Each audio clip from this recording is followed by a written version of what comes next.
Hello and welcome to the Mentor Sessions. I'm Big Mike, the host of the Mentor Sessions. This is a podcast where we take a moment to talk about those that have impacted our lives and have helped us grow and become the people that we are. Today, my guest is Darren Durfee. Darren was one of my commanders and at the Utah County Sheriff's Office. I've known Darren for probably about 20 plus years now. And he was someone that I looked up as a mentor. And I'm going to share an interesting story with Darren as we talk today about changing perceptions and understandings that I don't know if I've ever shared with him, but I want to take the opportunity to share this with him. Darren's been in law enforcement for 36 years now, starting his 37th year.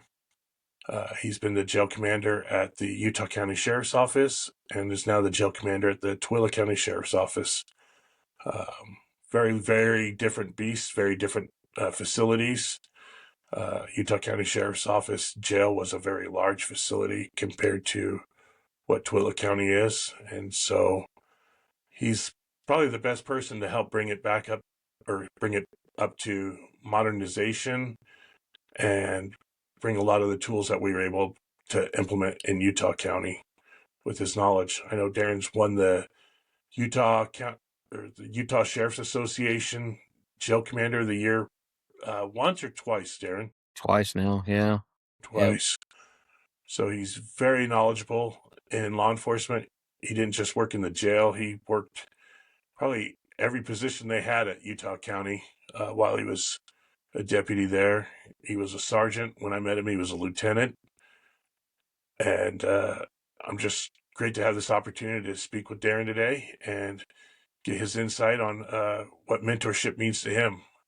So, Darren, why don't you tell us some more about yourself, where your journey began, and who you are? Sure.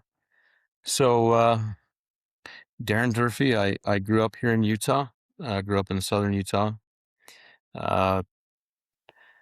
We had two different homes. We had a ranch where we spent the summers, and then a home in Wayne County where during school we spent most of our time there and went to school. Of course, weekends and other times we went to the ranch. That was a very good background. Anybody who's grown up working on a ranch, you learn the value of many different things, the value of hard work, the value of relationships, how to treat animals, which I think is, it might sound funny, but I think that translates into how we interact and treat people as well. But it was a good place to grow up. Spent a lot of time outdoors, a lot of time hunting, most of the time working, but hunting, riding motorcycles, doing things that kids in a smaller area are able to do. Unfortunately, a lot of times people that grow up in a more urban area don't have that opportunity. Later, I went to BYU, and then I went on a mission to New Zealand. And when I came back, I actually enrolled at UVU. And I met my wife while I was going to school at UVU. We got married. And a short time after getting married, I tested for Utah State Prison and got hired by them. I worked there for a little over 5 years. After 2.5 years, they started a new program with sergeants. They didn't have sergeants when I first started there, and I was able to promote to sergeant. I was one of the first ones. Actually, I did go through the very first sergeant's academy that the Department of Corrections put on, and I was kind of at a crossroads in my career, I guess, where I had some decisions to make. Do I want to stay at the prison for my career? Lieutenant's openings were going to post, and I kind of figured if I test for lieutenant and I'm promoted, I might be there for the rest of my career. But I had some other things that I really wanted to do. I wanted to work patrol. I wanted to work investigations and some of the other things that to me were, I guess, fulfilling, if you would. Um, so I had a buddy that I worked with there at the prison that said, "Hey, Utah County's hiring. If you're interested, you ought to test." And that was an interesting experience. As you know, Mike, things have changed a lot in law enforcement. Nowadays, when we test, we probably have 30 to 40 people show up if we're lucky. Um, when I tested for Utah County, there were 300 of us that tested. We did the PT at Smithfield House on BYU campus. Um, it was a pretty big process. Anyway, long story short, I got hired on by Utah County, and as you mentioned, I worked many facets of law enforcement throughout my career with Utah County Sheriff's Office, and it was a great experience. I often say that I started my career in corrections, and I'm finishing my career in corrections, but I spent about half of my time on the enforcement side as well. So, which I think was really good. It was something that I wanted to do. It was something that I felt like I excelled at. I worked about 12 years in investigations, so um, either as a detective, a sergeant, or the division commander, a lieutenant. Um, Worked sex crimes. I was part of the initial Utah County Sex Crimes Task Force with Jerry Monson and Patty Johnston, um, and then later Sean Chipman, and it kind of grew from there. And before I went back to the jail, I was um, the investigations division commander and also over the sex crimes task force for Utah County. And that was a really good experience, representing those that can't represent themselves. And I think that you see good and bad in your career. You see the horrible things that people do to not just themselves but other people as well. Sex crimes is definitely one of those areas where Um, it destroys two families. It destroys the family of the victim, and it also destroys the family of the perpetrator. A lot of times they're the innocent victim as well to that person's behavior and violation of the law. So um, I ran for sheriff. It was not successful in that, and uh, and so I retired in 2018. Went to the private sector for a while. Enjoyed that, but it was very different. And got a call from Tooele County, and they asked me if I would be willing to come out and be their jail commander, or at least apply for. And I said, well, I'm not going to say yes. I'm not going to say no. Let's talk about it. And I ended up applying for that position and was selected. And so that's where I am currently. And who knows how many years I'll do. Sheriff Wimmer was just reelected, and if all things remain the same, I'll probably be there for another 4.5 years until he finishes his term, and at that point, who knows? Um, we'll see what happens. A lot of people talk about retirement, but one of the people that was really important in my life was my grandfather, and my grandpa Durfee, wise man, not college educated, but very wise man. And one of the things that he taught me was that you should always have purpose in your life. And and to me, uh, I guess that can mean a lot of different things. It can mean, you doing your podcast and other things like that. It's purpose driven. For me, it's probably contributing to the world in a working fashion. I'll probably end up working part time, even after I retire from full time employment. I just think having a reason to get up in the morning and shower and put your clothes on and be of value is something that's critical and something that's important. Yeah, for sure. I I really believe that too. And even now, I mean, I'm sitting in a home studio, but I still take the time to wake up intentionally. Yes. Wake up and get the day going. Um, because, like you said, you got to have a purpose, and that's one thing I found when I worked in law enforcement. is that waking up with a sense of purpose and a sense of direction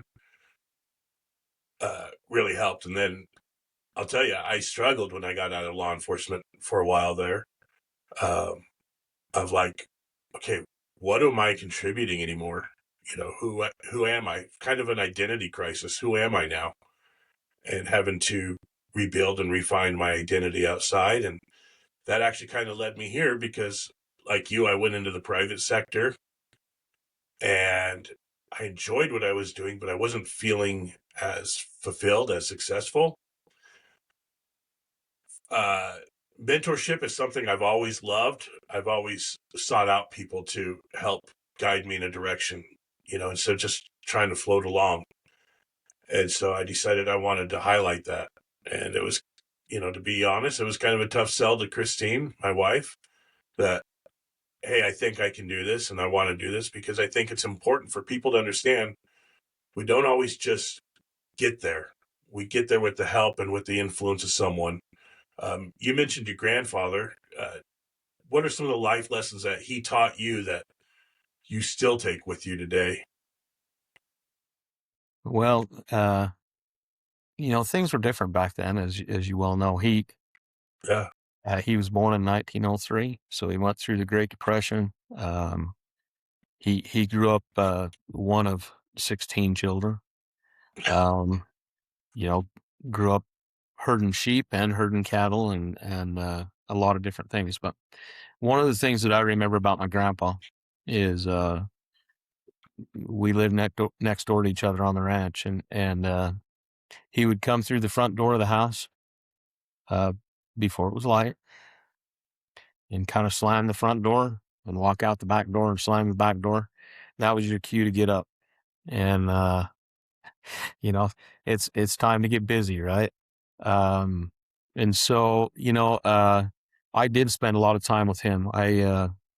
We had cattle.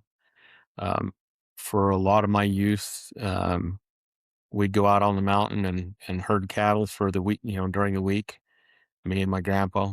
And, I learned a lot of things from him. Like I say, he wasn't college educated, but he was a very wise guy. And, integrity, honesty, a lot of those things. I probably spent more time with my granddad than I did my dad, just because my dad was just super busy doing what he was doing. But I learned a lot from both. But having spent that much time with my grandfather, there were a lot of life lessons that I learned, and part of that was uh, speak speak the truth. You know, um, treat people fairly and honestly. Have empathy and compassion. Those types of things. So I won't say that he always had empathy and compassion because animals can be trying at times, but um, he was a good man. So yeah, I remember when I was working for you, every time you'd go down to the ranch, you'd put out an email saying you were going to be unavailable. yep, You were going down and you'd specify that you didn't have cell service, you didn't have internet down there. And I always thought, boy, that's got to be the biggest fib he tells just so people leave him alone for a little bit. And then one day I looked it up on a map and I found out you really had no internet or cell service down there. it's And true. I thought, and at that time in my life, I was like, I don't know if I could live like that because I was still kind of young and the internet was booming. And I was like, how could you not want all this at your hand? But it really teaches you a sense of living intentionally where you don't have all the distractions. You have what's in front of you at that moment. Yeah, And, and that's such a great way to live now as I have learned to disconnect for periods of time. Uh, we just went down to Hawaii with some of our friends and having those moments where you just put the phone away and you just kind of disconnect and enjoy the moment that you're in, the presence you're in. It's one of the reasons why I personally quit wearing an Apple Watch because that's too many distractions going on all the time. And you're taken out of the moment with people, like moments like this where you're talking to someone and the Apple Watch is buzzing. Um, so let's talk about some of the uh, times in your life where you were headed down a different direction that it took maybe your grandfather or your father or someone else to step into your life to kind of like, hey, they saw in you what you probably didn't see in yourself at those moments, if that makes sense. Is there a time like that that stands out for you? Um, you know, I'll be honest with you, Mike. I haven't had a lot of like negatives in my life, which is, I would count myself fortunate, right? But I will give you a couple of experiences that uh, probably shaped me as a person, shaped my life a little bit. Um, when I was on my mission in New Zealand, it was near the end of my time there. I think I'd been there 22, maybe 23 months, and on our P day, our day off, we were going to go to Waiatoma Caves to see the kiwi bird. And if you know anything about the kiwi bird, they're in darkness. And so there's very few places that you actually can see them.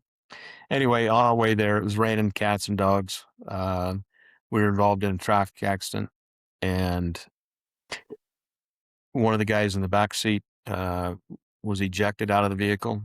Um, I remember I was in the front seat with the driver. Uh, and I can remember it distinctly. We rolled 3 times, went end over end twice, came to a rest. I don't know how I'm still here. None of us were wearing a seatbelt. I wasn't wearing a seatbelt. I can remember seeing turf flying around in the car, as everybody affectionately refers to their rule book, their little white Bible. I remember watching that come out of my pocket, flying through the car. I don't remember any sounds. I remember everything that happened. I remember watching things in slow motion in the vehicle. Came to rest on the wheels. I went out to Brian Smart, who had been ejected from the vehicle. He was laying in the road. And I remember him saying to me numerous times, I don't want to die. I don't want to die. And his pupils were like the size of a pinhead. And you just had that sense. I had that sense. Uh, this very well could be the end for him. Anyway, ambulance showed up. All these people showed up, and I'm like, how did they know that we had this accident, right? When I was talking to a few of them, and they said it was the most unbelievable sound I've ever heard. And anyway, a police officer took me down to the hospital where they'd taken Brian. And I remember walking through the front door. And when I walked through the front door, it was like I felt him pass. And he did pass away. Doctors and nurses came out, told me, hey, he just passed away. That had a pretty significant impact on me because I was the zone leader. I was the one that pushed everybody to go to see the kiwi birds that day. And I kind of blame myself a little bit for that because I was the one that was pushing for that activity on that day. In hindsight, you realize it's not your fault, but did that have an impact on me? Did that have, you know, did that influence the way that I acted the next year or so? Yes. I remember driving up he was from Evanston, Wyoming. I remember driving up, actually went to his parents' home, but didn't go and knock on the door. And, I just felt a sense of guilt, I guess, for that event, if that makes sense. But,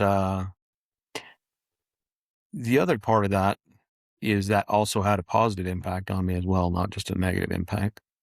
Um, and you may have heard me. Well, we may not have talked about this. I don't know, but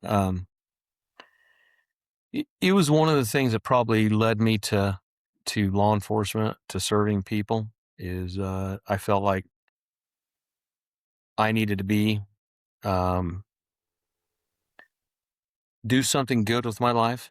I needed to be a force for good, um, not just go through life like some people do, um, and get to the end and look back and think, well, I didn't really accomplish anything. Um, so that's always kind of been a driver for me, I guess. Anybody that knows me knows that and I understand this about myself. I don't take a lot of time uh, to go on vacations or do things like that. I'm kind of a workaholic, but I enjoy what I do. And I think part of that was growing up on the ranch and other things throughout my life where it was always about work. It wasn't about play.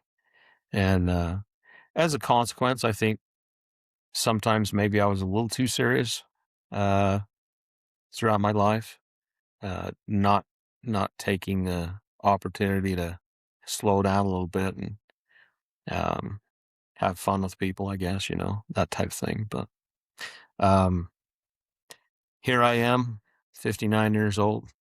I don't regret any of it either. So, you know, Well, I know the times that we got to golf together, there was definitely a different Durfee out there than what when we were back in the jail, back to work. It was, oh, there's more to Durf than just head down working and like, okay, he does lighten up, he does laugh, because when we were in the jail, you had your game face on. Um, even when I first met you, as you were the lieutenant over IA in the hiring process, and so when I met you there, you were very you had your game face on. Um, that's the only way I can describe it. And so it was. But then the more I got to know you, and so that's where the story I want to share with you is because I always saw you with that game face on. It kind of because me, I like to joke around, I like to have a good time. It kind of put us at different. I didn't want to cross any lines with you or anything. When I had back surgery and I came back, I remember I brought my letter relieving, telling me I could come back to work to Suzette, and I was like, "Hey, what do I do with this?" And all the lieutenants were gone, and she says, "Well, let's just give it to Durf." And we came in your office, and I said, "Hey, Chief, here's my letter, relieving me back to work." And you looked at me, and it was one of those micro tells, if you will, if you're a card player, that you were like, "Where the hell have you been?" And I was like, Durf, I had back surgery 8 weeks ago. And I could tell that news hadn't got to you. And you were really upset about that somewhere along the chain, you did not know what was going on with me. And that gave me a better perspective of he does know and care where all of us are. And you were more upset that you didn't show up because that's the seriousness of you when you're on the job, but you were like, this is going to be changed right now. I mean, and that's how I perceived it, and I could have been wrong, but that's how I perceived it at that moment. And it gave me more insight into you than I think you probably will ever know. That all right, there's more under this game face. There's more humanity there. I think and I say that kindly and jokingly at the same time. You know that all right, there's more to this guy. We can open up a little bit more now. So I have always appreciated that. yeah. Um, Well, I do think that's, you kind of touch on something. Some people may have believed that, well, hey, Darren doesn't necessarily know or Darren doesn't necessarily care. That was one of the things that I always kind of prided myself on was knowing what was going on with people, hopefully demonstrating that I did care about them. One of the things that I started to do, and you may remember this, is I would send everybody an email on their birthday.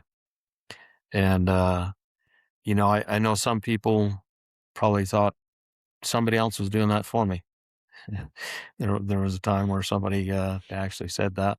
And I thought, well, if it's not appreciated, maybe I'll quit doing it, but I do think a lot of people did appreciate that.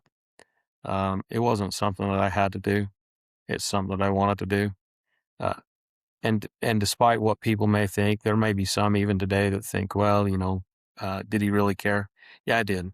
I did care about everybody there, um, and wanted everybody to be successful and be happy. At the end of the day, that's really, I guess, one thing that I would say is I don't know if that ever got translated, if you guys ever felt that way, but I always wanted people to be happy in what they were doing. Um, and that could be different things. Happy for one person might be different for the next, right? But corrections is a tough place to work, as you know, and it's a negative environment. Um, for whatever reason, we seem to work closely with each other, but end up trying to tear each other down and speak ill about each other behind others' backs, and stuff. There's a lot of that goes on. That was one thing that I always wanted to try to fix, but never could. Is to get everybody to work together as a cohesive team and actually enjoy Right. each other's company, right? So, Right. Yeah. Yeah. um, when you talk about that's probably an impossible task, but when you talk about failures and that was one thing that I really, really did want to accomplish, but never was able to, is to get people to kind of be more cohesive, I guess. I think in that environment, whenever new deputies would ask me about kind of, they'd come in and they'd see that and feel that, I always told them, I said, uh, in this environment, we have two things to talk about. We can talk about our coworkers or we can talk about the inmates. And the inmates aren't as fun to talk about. So we're going to tear each other down. And I would try to steer people away from getting into that. As I was training new guys, like everybody's here trying to do a different thing, and you're going to find the thing that you're good at. You and I both know I got really good at the gang intelligence and working with major crimes and stuff like that. And being given that opportunity of like, hey, this is something you're good at, helped me find my paths and my directions later on. Um, some other people get into teaching. Some people get really good into uh, the defense tactics and the firearms. And but it always seemed like when you got whatever you were good at, there was always someone that wanted to take that away from you. Someone that was going to not give you the flowers, as they say, as to, hey, this is a great resource we can use, and this is a great tool, and we're grateful that this person has taken this opportunity.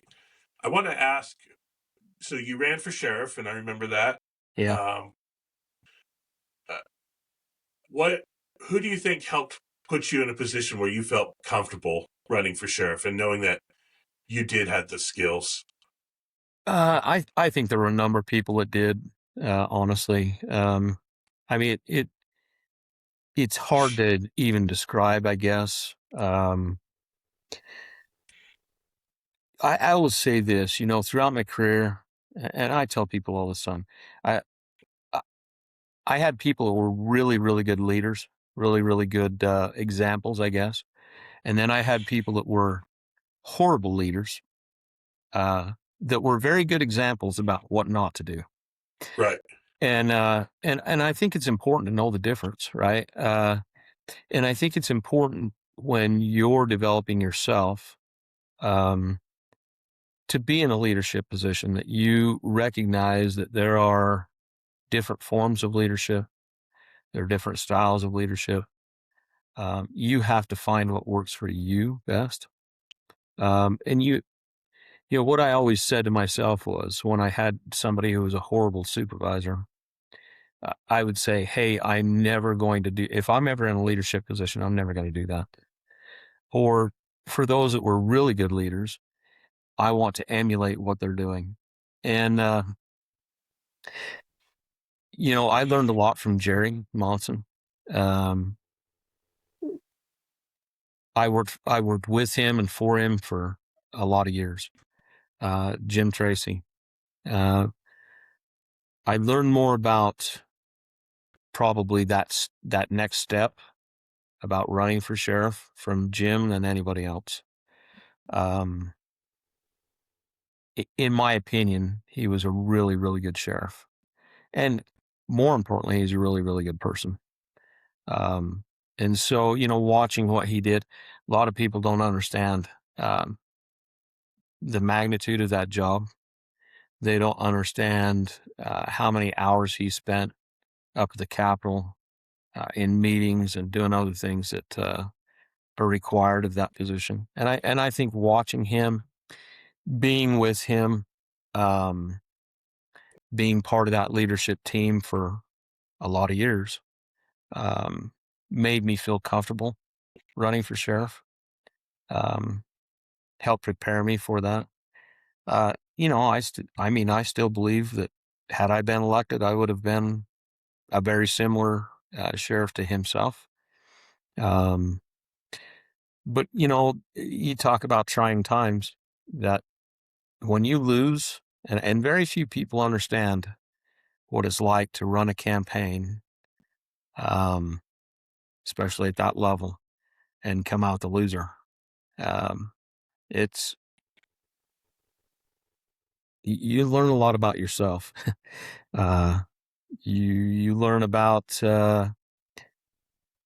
how you handle stress, how you handle defeat, um, just a lot of things about yourself. And I knew going into that there was always the obvious outcome of not being successful. And you kind of go into it and you say, well, if I'm not successful, what am I going to do? And I was pretty confident that if I was not successful, I was not going to be part of the next administration. And so, you have to also have an exit strategy. That's kind of hard to think about, but you do have to think about the possibility of, if I am not elected, then what, and have a plan. So it was kind of an interesting time. Um, but back to your original question, I think probably in that process, Jim Tracy was probably the most influential um, person as far as preparing me or convincing me that I could take that next step. Yeah, he's a great man. I enjoyed working for him. I enjoyed the opportunities he gave me personally. Yeah. I remember one day I was not called to his office, but I needed to go talk to him. And when you're a young deputy, you don't know what to expect, and as well as I do, you go into Jim's office, he sits down, offers you a Diet Coke, and just a 5-minute conversation turns into a half hour really quick. Yeah. Because he always cared, and he always wanted to see how you and your family were doing and what was going on. Um, what do you think the young people misunderstand about success? The next generation's growing up and getting into there. Well, I think I don't know if they misunderstand success. I think their definition of success is very different than what ours was. And so, but I do think the way that they grew up, um, when you don't have any hardship in your life, uh, it's hard to have really good perspective, in my opinion, right? And so, most of the kids today, and when I say kids, I mean um, I'll even say up to 30 years old. A lot of them have never experienced any hardship in their life. And so their whole perspective about life or about um, work ethic, drive, success is very different than what ours is. I like to read, and I think you do as well. Um, I remember reading not very long ago. When I say not very long ago, maybe 5 years, within the last 5 years, that most of this generation will have between 5 and 10 different job. And when they said jobs, it's career choices. So a lot of people nowadays, they don't engage in a career like we did, where you stay in law enforcement. It's, I'm in law enforcement for 2 years. I'm a plumber for 3 years. I'm a, they bounce around. And in my opinion, if you never dedicate yourself to something, you'll never achieve success. Um, so I think it depends on what your definition of success is. Uh, but and to everybody that's different, right? Um, my definition of success is that I actually brought value to something or somebody throughout my life. And I don't know what yours is. I mean, there are a lot of different definitions that we can or things that we can use or we can gauge. Do I have a home? Do I am I able to pay all my bills? Was I able to make a good retirement for myself and my family? All those types of things. So I think there's a lot of different definitions of success. And so it probably depends on what a person views as what is successful, right?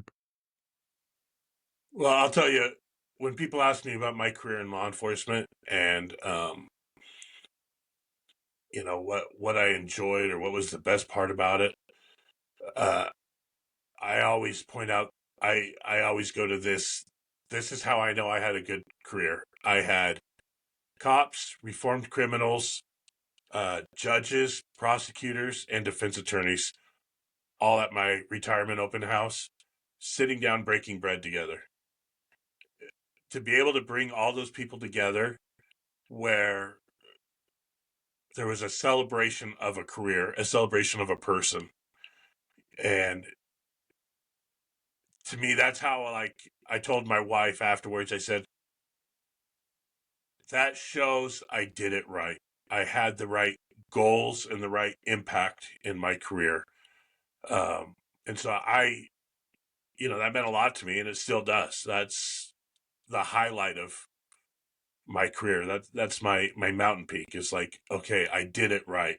You and I both have seen a lot of good officers, good deputies who either lose the understanding of the job or the recognition of what it meant, and then they either mess up and lose their career, or they just go to choose to be something else, and maybe they find success and happiness in that.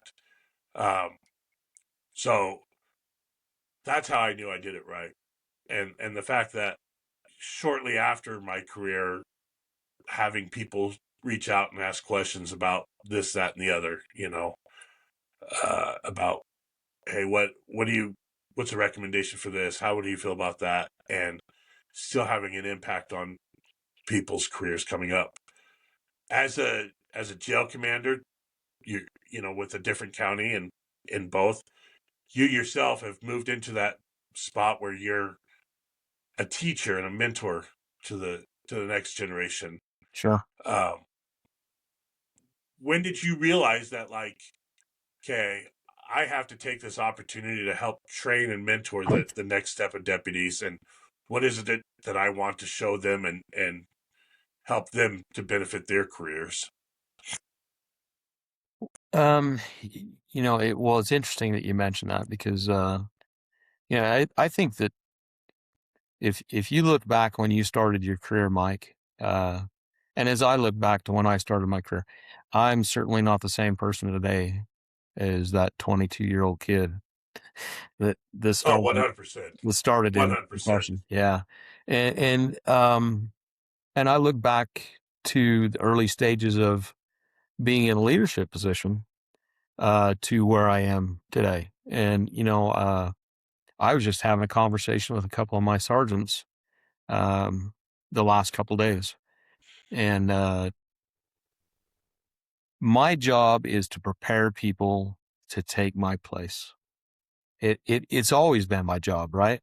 Um, but you don't identify one person. It's you should be mentoring every single person who works for you and with you, um, to one day be able to take your place. Now, not everybody may want to, but we should try to impart our experiences, our knowledge, um, what it takes to do the job, um, to everybody. And I would even say that should go to deputies that are working uh, for us, in this profession. Now that can translate into any profession, not just law enforcement, but um, if you're really a impactful person and leader, you should try to share what you know and what you've gained throughout your life with those that you work with. And I know you've heard this, servant leadership. You can, leadership, you can talk about it in very, very different forms, right? There's people who are micromanagers. There's people who um, are aloof. They don't care about their people. There's people that are engaged. There are people that are managers. There are people that are true leaders. Um, but, if you really want to be an effective leader and mentor, um, our job is not to protect what we know. You've been around people like that they don't want to share what they know because they're afraid that somebody might come and take their job or take their Oh yeah. Oh yeah. right. You know. You should never fear that in the position that you're in, unless you're just really inept. Uh, and I always found that interesting that people wanted to somehow protect knowledge and be secretive and um, keep you at bay. I don't want you to know everything that I know. That's the wrong approach. We should be trying to impart all of our knowledge to people that we work with, so that they can be effective and they can be successful and they can be happy. I think the more knowledge that people have, the better off they are. So, I don't know if that answers your question or not, but No, and it actually brings up a memory. When I was the president of the Deputies Association, and you were the jail commander, you asked me to come to the office, and you laid out the budget for me, um, and you said, "This is what we're dealing with, and this is what we have to argue with the commission, and this is what the commission was going." And we sat there for probably a good half hour to an hour. I'm not a spreadsheet genius. That's my wife. She's the accountant. But you showed me uh, what it was. And then as I got to go to those meetings and sat in those meetings, it does help to see it from another perspective, another point of view. Because when you're the line staff, when you're the line officer, you do tendency to have that negative feeling that no one's fighting for you. And then going and seeing what it was like to fight for the commission, or to not for the commission, but for the line staff with the commission, and trying to explain to them the things that we needed and why we needed it, you see a very different side of it. And you bring up a great point about the different kinds of leaders. There are those that their ego is so important to them that they don't share with the line staff. They don't share with people. Um, I'm sure as you were the jail commander, or as you are now, you see those leaders that you could say, if I handed the reins to him tomorrow, he'd be ready. And then mhm. you see the ones that maybe you're like, he wants the reins and he's good in XYZ aspect, but he needs to be taught more about the ABC aspect of this job and what to expect here. And sometimes that's the personnel and the leadership part, and sometimes it's the management part. Um, that, and there are great people. There are people that are great with the management part and the spreadsheets and the data. And there's people that, when you need to have a heart to heart with someone, you're like, hey, why don't you come in and help me do this? Because, they might be able to articulate better and help that person come out knowing that they made some errors, but knowing that it's not the end of the world and they can fix it and they can get back to where they were. Sure. Um, and so uh, when you retire at the end of the day and you step away from law enforcement and you spend time with Val and your dogs, what kind of mentor do you want people to say about you? What kind of mentor do you want people to say that you were? Uh, I, I hope that people will say that I shared my knowledge freely, that I was transparent, um, that I genuinely cared about them as a person, uh, not just in their professional life, but in their personal life as well, and that I tried to share the knowledge of the profession with them so that they could be successful and carry this on and carry it forward. And honestly, Mike, at the end of the day, if we're not doing that, we're not a very good leader.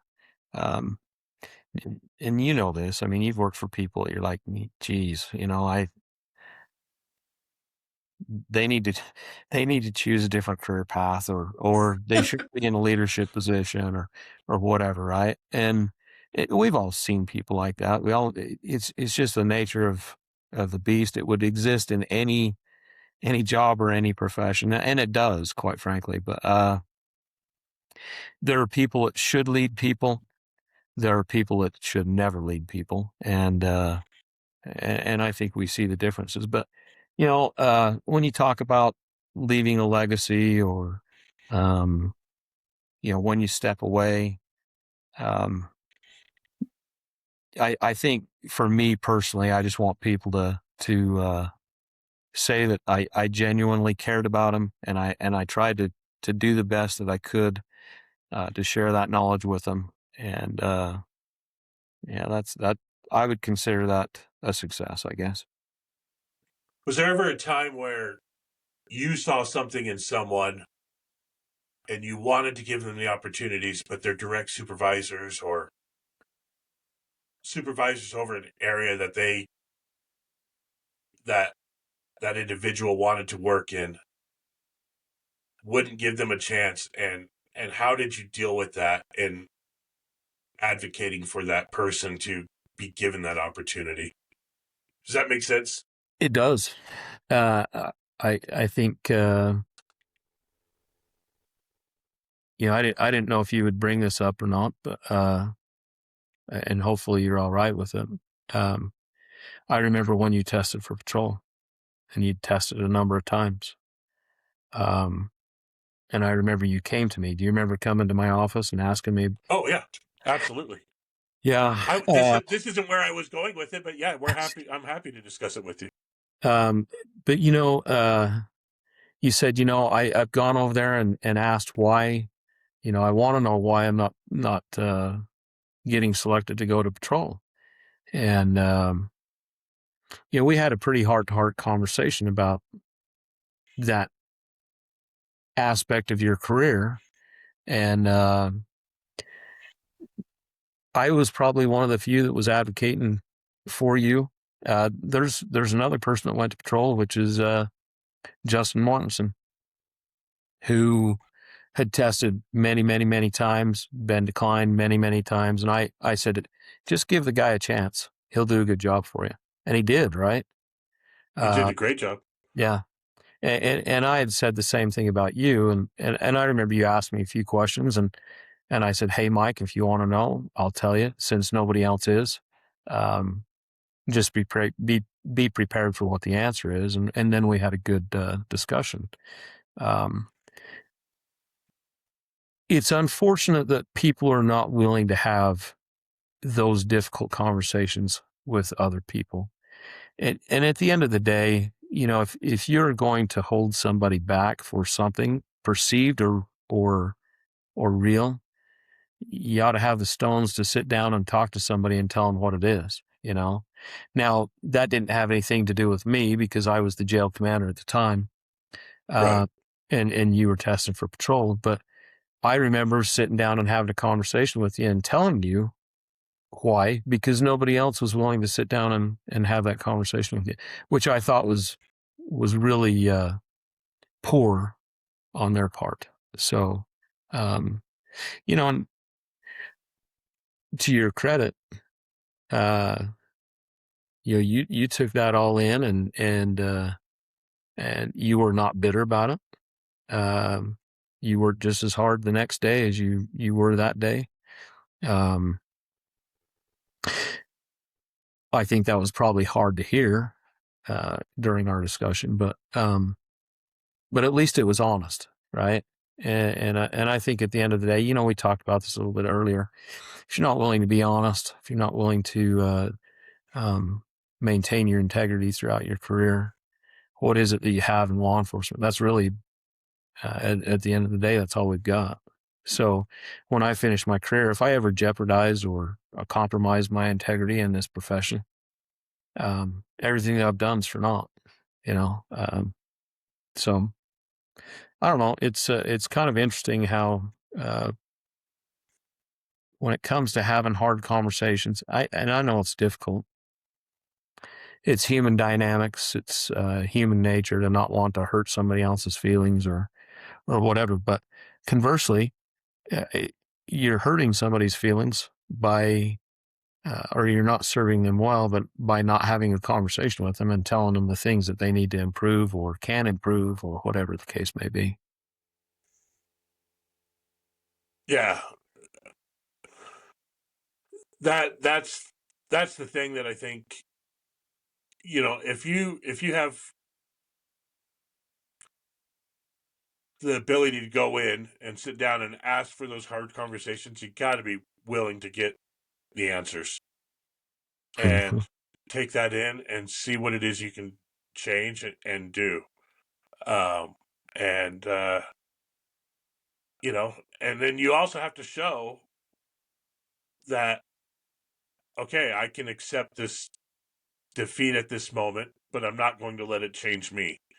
I remember one of those times I tested for patrol, and my wife and I just happened to go on vacation, just a little weekend getaway. I think it was around our anniversary. And she could tell I was really upset. And I said, I'm just going to take this weekend to lick my wounds. So on Monday, I can go back and show them this doesn't change who I am and who I believe I can be and what I'm about. And I think, and when the opportunity to go to judicial came up, you called me and said, hey, they're going to offer you this opportunity. What do you want to do? And I said, I'm going to take it because it will give me a chance to show those who don't believe in me that I am more than what they think I am. And you Yeah, congratulated me on that on that attitude. Like, yes, you're going to do great. You're going to show them. And those are the kind of that's why I wanted to have this talk with you, because that's the kind of mentorship that people need, and that kind of leadership and friendship that people need to be like, okay, here's your chance. What are you going to do? You going to reject it because it's not what you want? Or are you going to take it and say, look what I can do with this? And I mean, I did a great job in judicial. I was a great bailiff. I still have great relationships with the personnel that worked over there, the judges and the lawyers and the clerks. And I know that's because I didn't go over there with the attitude of like, well, I'm just here because I didn't get what I wanted. I went over there like, this is an opportunity for me to grow and for me to change. So we're wrapping up here, and I just wanted to say thank you on that. And I want to ask, like, absolutely. is there a mentor in your life that you feel like you want to take an opportunity to shout out because of the impact they had? It could have been a teacher. Uh, we talked about your grandfather, but and Jim Tracy, is there someone else in your life that really helped get you to where you are today that you want to say thanks to? Well, I mean, in different respects, I guess, my mother, my dad passed away in '09, so I mean, he's not here to necessarily hear me say it, but I had really good parents that raised me right. Um,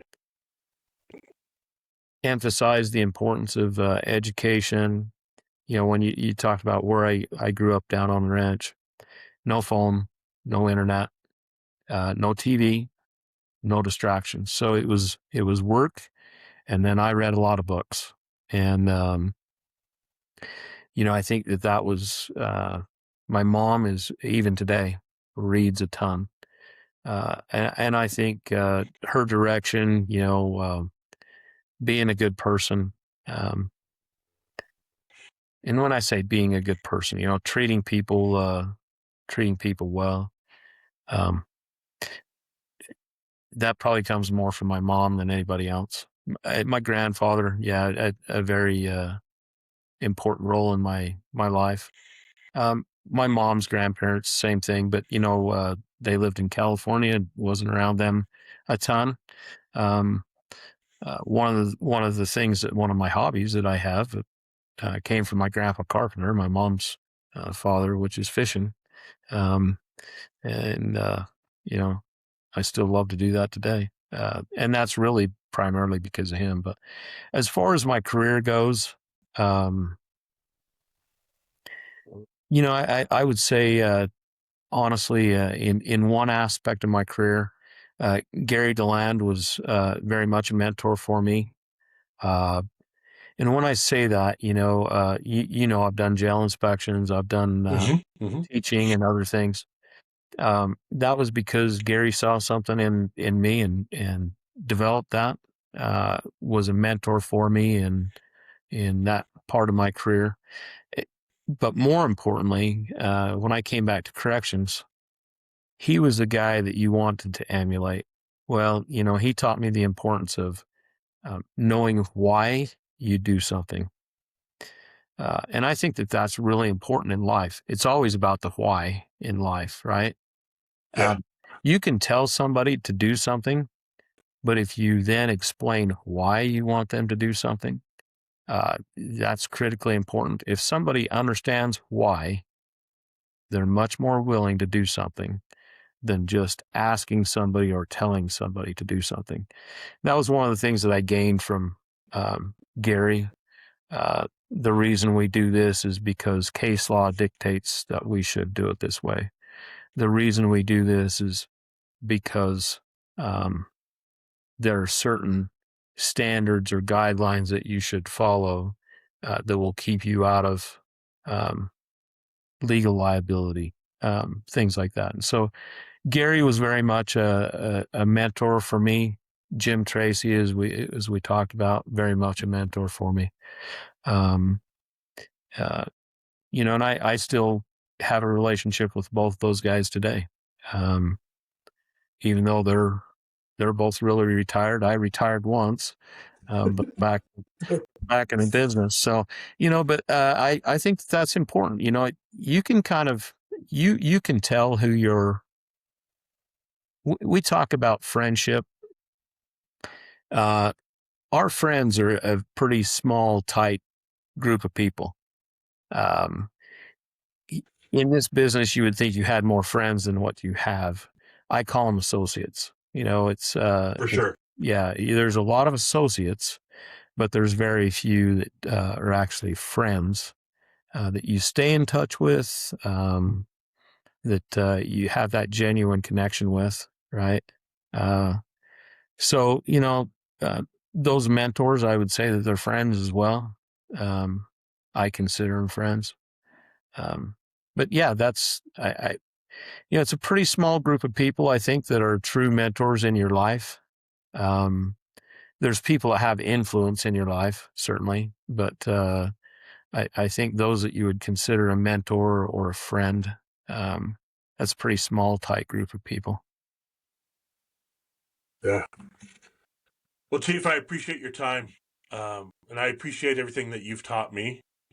And you talked about the why, and it made me think. I don't remember a time where you asked us to do something or to change the way we did something without first telling us why we were going to be doing it that way.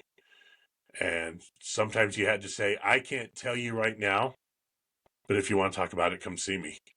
Um, because sometimes you can't put information on blast like that. but you were always very transparent.